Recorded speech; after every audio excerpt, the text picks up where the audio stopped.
আচ্ছা দেখা যাক। ও আপনি এসেছেন থানা থেকে? নমস্কার। নমস্কার ম্যাডাম, দিনকরি হালদার সাব ইন্সপেক্টর প্রথম থানা থেকে। দেখুন বিজ্ঞানবাবু, আমার স্বামী মানে মিস্টার সিনের কাছ থেকে আমি সব ব্যাপারটা শুনলাম। আপনি বোধহয় ওনাকে ভালো করে জানেন না। এমনিতে তার প্রভাব প্রতিপত্তি যথেষ্টই আছে, তারপর আবার 2-4 মাসের মধ্যে মিস্টার টেনশন হয়ে যেতে পারেন।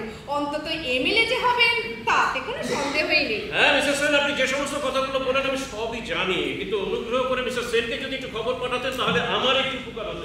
হ্যাঁ, উনি ভেতরে তাপসের সঙ্গে কথা বলছেন, একটু বাদেই চলে আসবেন। ও, তাপস বাবুর সাথে কথা বলছেন। আচ্ছা মিস্টার সেন, হ্যাঁ। তাপস বাবু মানে আপনার ছেলে হ্যাঁ। মদ খান? মদ মদ? মদ? তাপস কি বলছেন আপনি? ওইটুকু বাচ্চা ছেলে মদ খাবে কি? বাচ্চা ছেলে তো নয়, বছর 25 বয়স হবে। আমি এই বয়সের অনেক ছেলেদের বোতল বোতল মদ খেতে দেখেছি। ছোটদা তাদেরই মধ্যে একজন ঠিক করে বাবু। শিলা, আচ্ছা মা, এখানে না জানার ভান্ডার করে লাভটা কি? এখানে যত থাকবে বিপদ তত বাড়বে। আর কিছুক্ষণ পর হয়তো দেখবে ছোটদা এমন একটা জালে চলে গেছে তার বিন্দু বিষয় আমরা জানি না। রোজ রাতে যখন মাতালের বাড়ি ফেলে আমি দরজা খুলে দেখি না, কখনো না, মিথ্যে কথা। আচ্ছা আমিও, তুমি বলো তাপস মদ খায়? না কাকিমা, আমার চোখে তো সেভাবে পড়েনি। বন্ধু বান্ধবের কাছ থেকে এখন যা খবর পাই নাকি মদ খাওয়ার মাত্রাটা একটু বাড়িয়েই দিয়েছে। এই কথাগুলো এখানে না বললেই চলছিল না বাবা?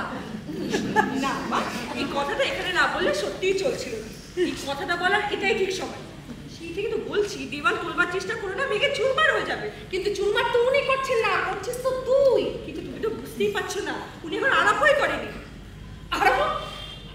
আরম্ভ করলে হবেটা কি শুনি? করুন না, ওনার যা জিজ্ঞাসা করা হয়েছে। আমি তো তৈরি হয়ে আছি। আর কি জিজ্ঞাসা করবেন উনি আমাকে যে আমি বলবো? হয়তো জানেন, তা কারণটা জানতে পারি? ওকে আমি কয়েকটি প্রশ্ন জিজ্ঞেস করব। তাপস তো আপনার প্রশ্ন জিজ্ঞেস করে আছে? আশ্চর্য, আমার তো মাথাতে যাচ্ছে। আপনার মাথাতে তো আসবে না, প্রশ্নটা করবো তো আমি। তাহলে দয়া করে প্রশ্নটা করে ছেলেটাকে রেহাই দিন। একটু ওয়েট করতে হবে। দেখুন দিনকরি বাবু, একটু ওয়েট করতে হবে। শুনুন দিনকরি বাবু, এর আগেও আপনাকে বলেছি, এখনো বলছি, কি আপনার কথাবার্তা, কি আপনার এনকোয়ারি আমার একেবারে পছন্দ না। আপনাকে অনেক চান্স দিয়েছি, আর না।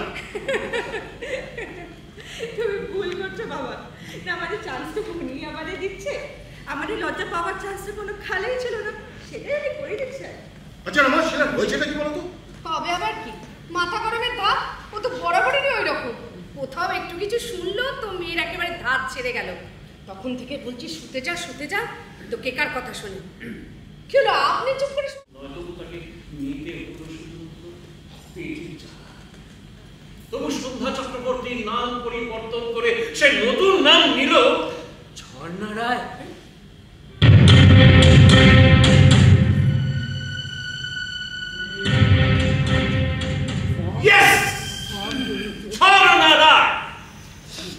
মিস্টার বস, ঝর্ণা রায়ের সাথে প্রথম আলাপ আপনার কবে? আরে না না, সেরকম কোনো ব্যাপার না। এরকম নামটা চুপ করে থাকবেন না, নষ্ট করে কোনো লাভ নেই। আমিও প্লিজ। আসলে আসলে ঝর্ণার সাথে আমার দেখা হয়েছিল ওই গেল বছর মার্চ মাসে, ওই ইয়েতে আর কি, ওই যে প্যালেস মাসাজ ক্লিনিকে, ওই যে পার্ক স্ট্রিটের ওই মাসাজ ক্লিনিকটা। ওটা যে পার্ক স্ট্রিটের শ্যামবাজারে নয়, সেটা নিশ্চয়ই জানো। আমিও। আচ্ছা থ্যাংকস শিলা। আচ্ছা শিলা, তোমার যা বলার ছিল তাতে বলা হয়ে গেছে। তোমার এখন এখানে না থাকলে কি না, তাছাড়া এখানে যে সমস্ত কথাবার্তা হবে তোমার সেটা ভালো নাও লাগতে পারে। ভালো, গেল বছর মে জুন জুলাই খুব কাজ ছিল বলে তুমি একেবারে এদিকে আসো। এরপর যখন এরকম হবে অন্তত বুঝতে পারবো কাজটা কিরকম। আচ্ছা আমি বলছিলাম আপনাদের এই ঘরোয়া ঝগড়াটা আমি চলে গেলে বলে হতো না? আচ্ছা আমি বলছিলাম, হ্যাঁ, প্যালেস ম্যাসাজ ক্লিনিকে আপনার সঙ্গে দেখা হয়ে গেল ওই ঝর্ণা। হ্যাঁ, তারপরে এমনিতে ওসব জায়গায় আমি খুব একটা চাই, মানে সেদিন গিয়ে পড়েছে। হ্যাঁ ঠিকই বলেছেন, মানে ব্যাপারটা এরকমই আর কি। আসলে শরীরটা ঠিক ভালো লাগছিল না, কেমন গাটা ম্যাচ ম্যাচ করছিল। হ্যাঁ, তাই ভাবলাম যাই একটু মাসাজ ক্লিনিক থেকে ঘুরে আসি। তো মাসাজ করার পরে বাইরে গিয়েছি, তো সামনে দেখি বলুন বলুন।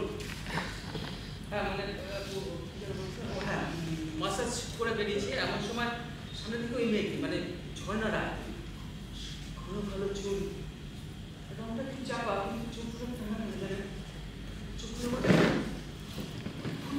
মায়া।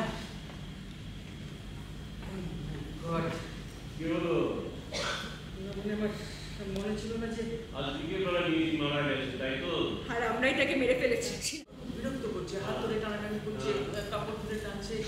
আমার মনে হয়েছিল যে মেয়েটি এই লাইনের প্রথম। তাই আমি ম্যানেজারের সাথে কথাবার্তা বলে ওকে নিয়ে ওখান থেকে বেরিয়ে হেডেন। কোথায় উঠলেন? পাশের রয়্যাল। আচ্ছা, সেদিন রয়্যাল হোটেলে সেই রাতে আপনারা কি একই রুমে দুজনে থেকে গেলেন? হ্যাঁ, মানে সেদিন কলকাতা থেকে কল করে যার ফলে কি আমি হোটেলের উপরে গিয়েছিলাম, পাইনি। তো কারণ যে রাত্রে তো হয়ে এসেছি, আর তো কয়েক ঘন্টার ব্যাপার, একটার মধ্যে নিতে পারবো। তো ওখান থেকে আমি ভোরবেলা পরে বেরিয়ে তারা আমি বাড়ি রমদা হচ্ছে আমার মোবাইল থেকে একটা কল আসে, তো যার ফলে আমাকে দুপুরবেলা বেরিয়ে যেতে। বাট 15 বাদে আমি ওখান থেকে ফিরি, তারপরে আপনার ফিরতে পারি। আমি বিশেষ করে মেয়েটাকে দেখে আমার খুব করুণা হয়েছিল, তো আমার খুব মায়া লেগেছিল। মনে হচ্ছিল আমি যদি মেয়েটার কোনো উপকার করতে পারি, কোনোভাবে যদি কোনো কাজে লাগে,